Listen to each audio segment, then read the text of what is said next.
Hey guys, it's Jay here. In this video, I'll be walking you through how I use Dehancer to edit all my photos. If you don't know what Dehancer is a film emulation software. They have it for video, they had it for photo as a plugin version, but now they just released their standalone desktop version. And I've been messing around with it for about 2 months. It creates incredible stuff. It emulates film very well. So in this video, I'll walk you through my workflow on how I go through and edit all my photos, as well as taking you from not knowing anything to having a quick, easy process to be able to edit your photos without spending an hour on each photo. So yeah, let's dive right into it. So here is Dehancer Desktop. Starting on the left, you have your folders. This is where you import your photos, and then you have your projects here. So you create your projects, and you're able to add photos into here. I have a handful of different style of photos here that I'll walk you guys through, kind of showing what it looks like in different lighting conditions and with different film emulations. So I'll use like the classic Portra 400, Kodak Gold, some Ektar, some HP5. Again, I'm not a professional photographer. These are just some of my photos I take when I travel, and you'll see how it performs in different lighting conditions. Light and composition is one of the most important factors which will make your photos look great. So as you can see here, a lot of my photos are shot either during sunset or backlit, in golden hour, and some beautiful light. Adding a film emulation to a crappy photo does not automatically make it look nice. Same thing with film. Like, film looks incredible when there's really good light. When there's bad light, it usually doesn't look the best. So that's what I would recommend as a great starting point.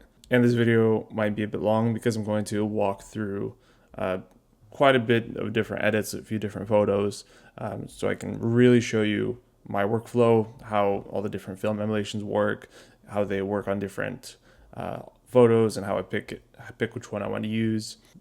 But yeah, all right, let's get into it. So Dehancer is a multi-step process that emulates essentially from film development to film scanning to print, and you're able to adjust all the different settings in that process. It may sound overwhelming, but I promise you it's not. All my photos were shot on the Fujifilm X100VI. So starting here on the left, there is the presets panel. So Dehancer has already created many different presets for all these different film profiles. They basically put it all together for you with the correct settings to get a really good starting point in order to be able to progress your edit from there.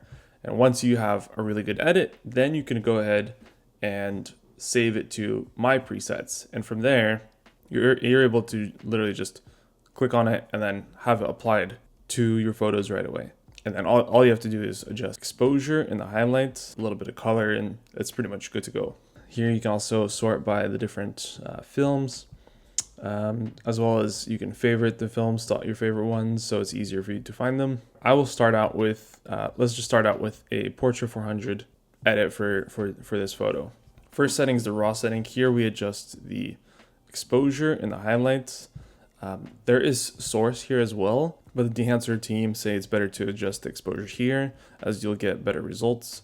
And then you have a preservation slider here for the highlights to essentially get rid of that HDR look. You'll see it more in like a bright blue sky compared to here, but it makes a big difference. So I don't really mess around with source here. If you want to adjust the colors, I'd go to the color head. Here you're able to adjust the hue of the image. This is more closer to a traditional style of film color adjustments rather than HSL sliders. So these will actually affect the entire image. So yeah, let's go to film profile. We have selected Portra 400. This is pushed one stop. If you don't want it pushed, you can go back to this. I personally like it close to one stop, especially in Barcelona here. It was warm buildings. It gives it that warm look, and I really like that. Film developer, here we'll adjust the essentially the saturation. I don't really like to touch this contrast. The contrast that I use is here in the print. So we have tonal contrast. This works a bit better than this film developer contrast. Print section here is basically adjusts the paper that you're printing on, and you make the adjustments for the so-called print after adjusting everything for the source and the film profile. Making adjustments in the exposure here can give you those nice slightly faded blacks and then the toned whites. Also, this analog range limiter, this works very well in bringing up the white point and the black point, similar to what film is. They don't have very dark blacks and white whites, so this helps limit that. In terms of the paper, you can choose different types of paper. There's different papers will give you different looks for the photo. Linear is for positive film stock, so the slide film. But usually I'd recommend going with whatever Dehancer has selected here for the look that you might be going for. Expand here. So expand will adjust your black point and your white point. I will adjust as needed. We have film compression here. This is very important. This really helps get rid of that HDR look and really preserve the highlights from being super blown out. So if we push this up and we're able to control this white point here, yeah, I like that right there. And then here, I probably want a little bit more contrast. So in the print section, I'll give it a little bit more contrast. And then if you want, we can add color boost here. So this is what, it does a nice job of adding color. Color density down here, this essentially changes the saturation or density of a few different colors. Usually it's reds and yellows. So here you can see the yellows and reds being affected. We can bump that just to give it a little bit of pop. And I think that looks pretty good. You can press spacebar to see the before and after. So to me, this is already, it looks already pretty great. Let's go down to color head. I'm not gonna make any color head adjustments. I think this looks great out of the box. And film grain. Film grain is what Dehancer is really good at mimicking the actual film stocks, the grain of the actual film stocks, and the way it is applied here. It's not just a one fits all that's like spread out all over the photo. It's essentially you're able to control the different grain in the shadows, the midtones, the highlights, and how it reacts. So if we zoom in here to the highlights, you can see you can add more grain to the highlights or remove it while it'll still be there in other parts of the image. Same thing with the shadows. So if we want the shadows, if you want more grain in the shadows, you can increase or decrease. And here you're able to select all the different types of grain. So if you want something that's more grainy, go to the 8 millimeter. If you want finer grain, go to 65 millimeter. And for example, if you go 8 millimeter 50, you can see very harsh grain. Even harsher would be 8 millimeter ISO 500. But if you want something a little bit smoother, something a little bit less, you can go 35 millimeter, 500 if you still want to see the image with some stronger grain. But for this image, I will go back to what Dehancer had it set as, because this is a Portra 400 emulation, and Portra 400 is a very fine grain film. And yeah, let's move on to bloom and halation. So halation, you can turn it off. I don't believe Portra 400 is very much affected by halation, but I like to leave it on just a little bit. It gives a little bit of a glow to the image, and you're able to adjust the source of what is actually impacted here. So more right, the less it is left, the more it'll affect on the image. And then you're able to apply how much halation there is by using local diffusion and then global diffusion. Impact will adjust the basically opacity of the entire halation. Bloom, same thing, pretty self-explanatory. Basically, it just affects how much bloom there is in the different parts. So highlights, we can add more bloom if we like. So source limiter, we could bring this down, add more in the highlights. So it gives it a nice glow. Film damage, again, it adds some basically film damage that you'd get, during the scanning process. You can turn on the hairs, turn off the scratches, the dust. You can change how much there is, and then if you want to refresh, you can press down here, refresh it, and it'll randomize on where it is. Most of the time, I don't use this unless I want a stylized look. And overscan, self-explanatory. Sometimes I like to use this as a nice border. So if you do horizontal, and then we can zoom out a bit, and then basically crop it in post to just include this. But it's a cool feature. I personally don't really use it. Vignette, self-explanatory. Most film lenses give vignette, so this is nice. So let's go back to finishing up this photo. I want to bring up the black point a little bit and maybe bring down the exposure.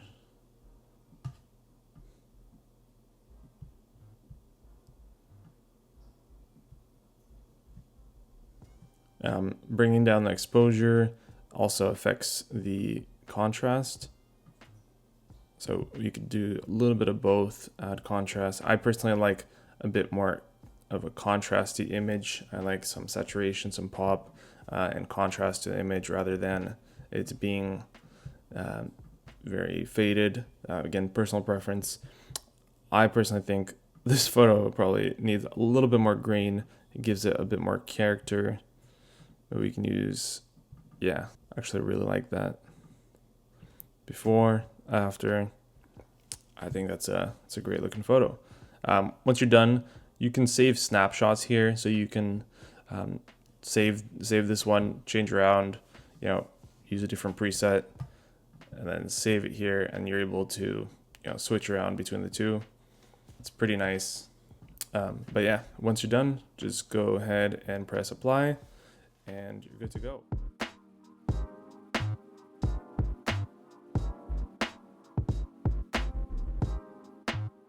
Another great feature is if you want to edit multiple photos at once, we can press edit here, and then you have a film strip.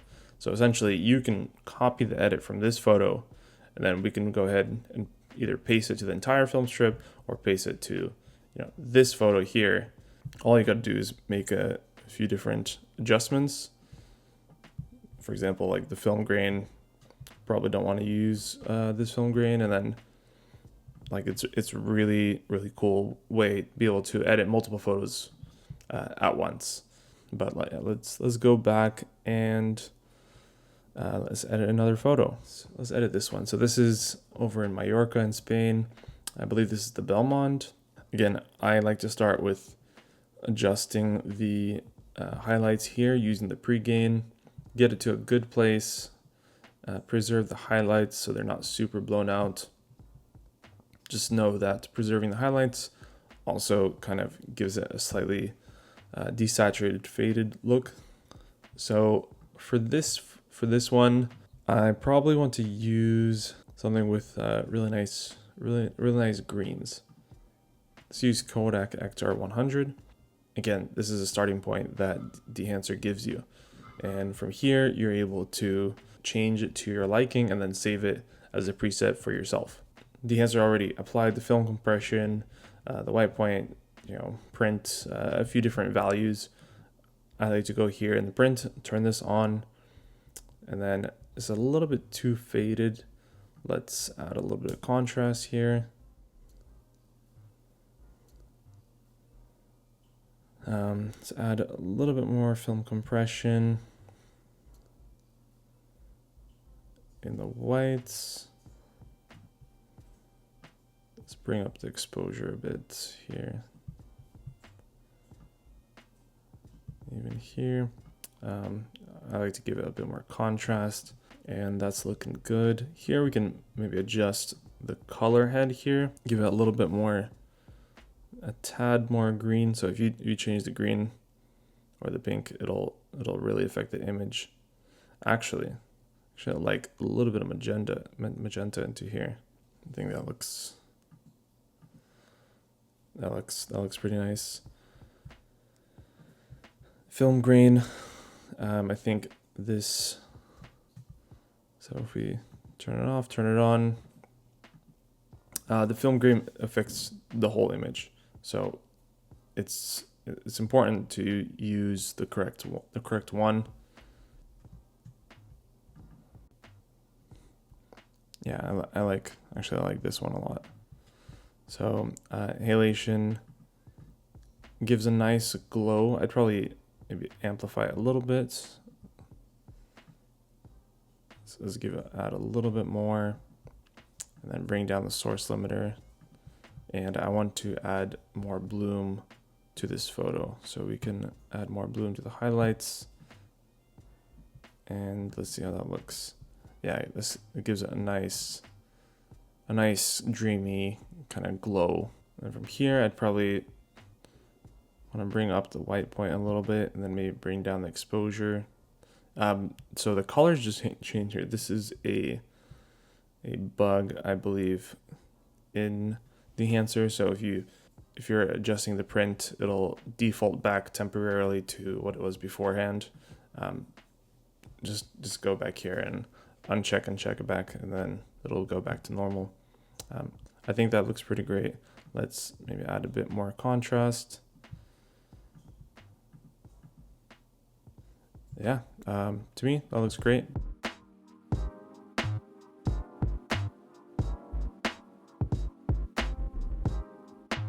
Let's move on to the next one.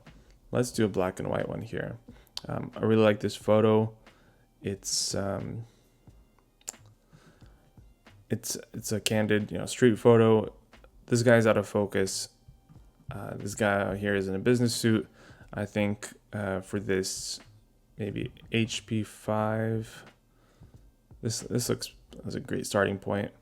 So again, let's go over here, adjust the exposure, preserve some of the highlights a little bit. I think that looks great. Now again, starting out here. Actually, I'm not gonna touch the analog range limiter. I really want more of a contrasted look. I want some separation between the blacks and the whites here, because all we're working here is light and absence of light. So I want this image to stand out. Just a few adjustments. This was pretty quick. It's not too time consuming. One thing I want to add here is some film grain, and since this guy is out of focus, I really want to add a little bit more character into those highlights, and I want to add more grain. So we can do something like I do like this grain here. It gives more detail into this guy, and gives a little bit more character, and I think it really puts this image together. So to me, that looks pretty good. Maybe add a dash more contrast. Yeah, that looks great. All right.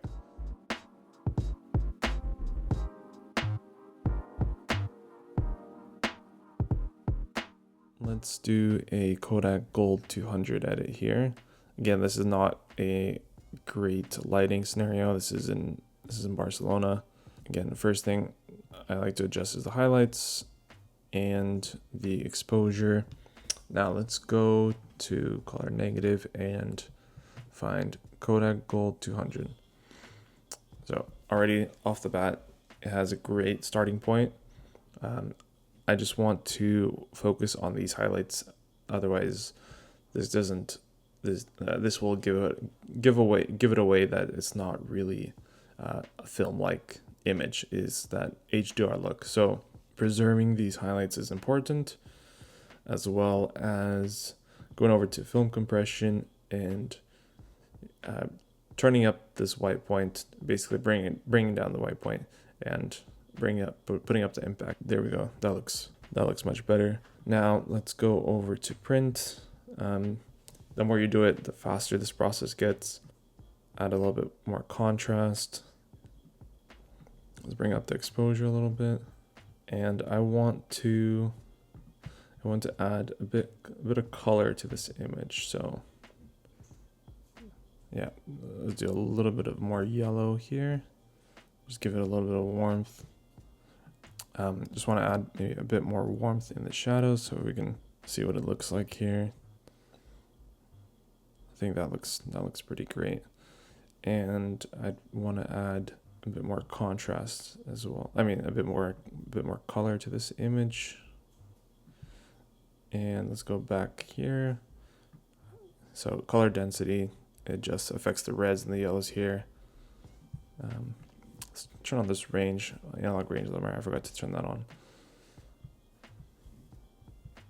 So now I just need to add more contrast, bring down the exposure a bit, adjust the film compression. I think that looks pretty good. I actually like the green the way it is from stock. So the halation here, very subtle. It adds a little bit of warmth to the yellows around. We can bring it up just a tad bit. I think it gives a nice slight glow. And to me that looks pretty great. So if you want, you can go over here, save it as a preset, so you can go and apply it on other photos. I'm not gonna do that. I already have my presets already saved here, but yeah.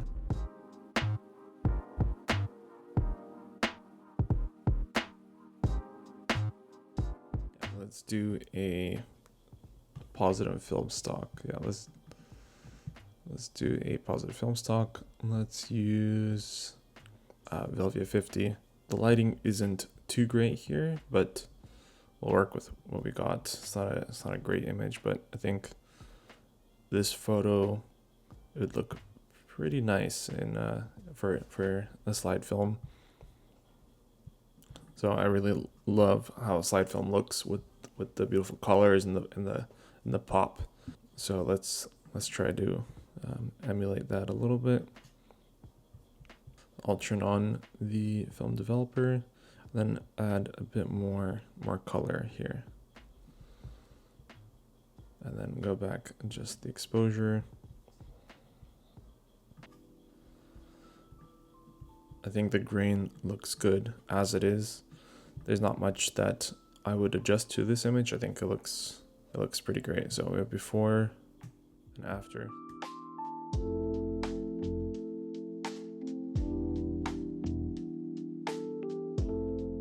Let's do one more and I will run you through my presets here that I have already saved. So as you can see here, spend some time messing around with some Ultramax, Vision 3, a lot of different Portra variations. Sometimes going for the slight faded blacks look.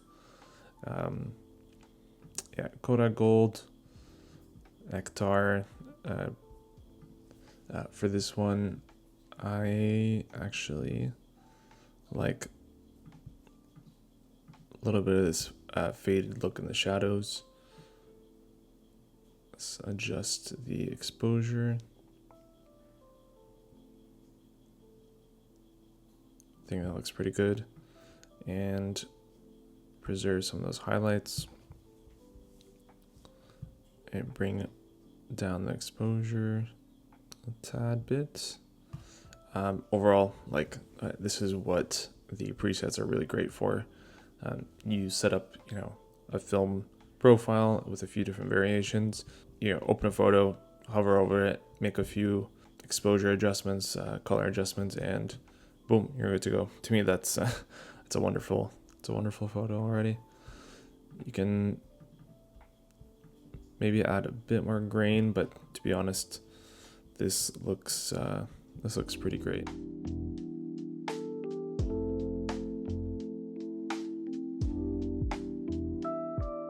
And I'll just run through maybe a few more quick edits using some of these presets that I've made. Again, let's start out with the exposure and preserving the highlights.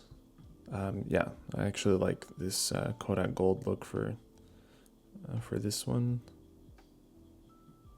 I really want to control those highlights. Keep the detail in the highlights.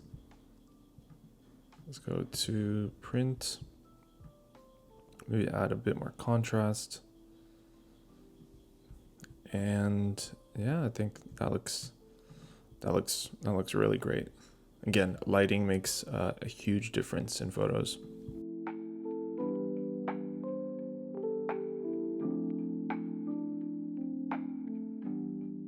You're able to star the edits here, so you can export it for later. Let's do a CineStill 800T. This will probably be my last one. Give it that nice night halation effect. So just adjust the exposure. I'm not trying to kill down the highlights, because in the highlights is where you get that halation.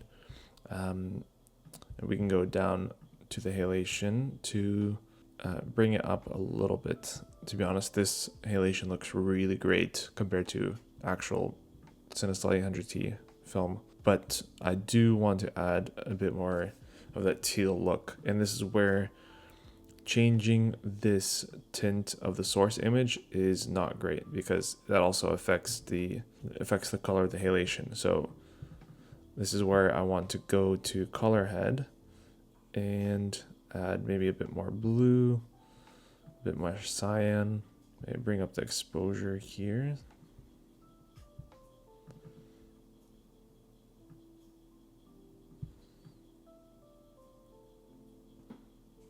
Bring down, yeah, there's that odd glitch again. But let's add some more contrast. Toggle this real quick. And this is where we can maybe add a bit more halation.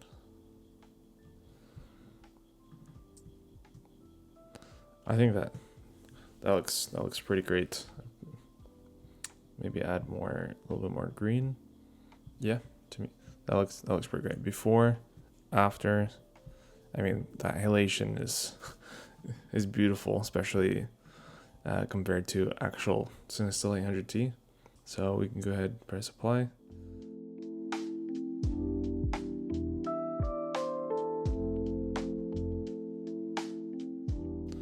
Yeah, that's pretty much it. That's my workflow.